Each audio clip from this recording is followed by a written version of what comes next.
Pejuang dari Brigade Pasukan Khusus ke-45 Angkatan Bersenjata Rusia berhasil melancarkan serangan presisi menggunakan robot kamikaze berbasis darat dalam pertempuran terbaru di wilayah Kamenka. Rekamannya diunggah di Telegram pada Selasa 15 April 2025. Teknologi tempur inovatif ini digunakan untuk menargetkan jalur logistik serta titik penempatan sementara kelompok penyerang Ukraina.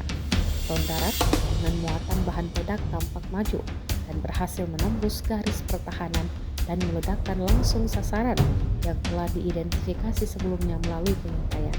Serangan tersebut menghancurkan fasilitas logistik musuh dan menimbulkan kerugian signifikan di pihak Ukraina.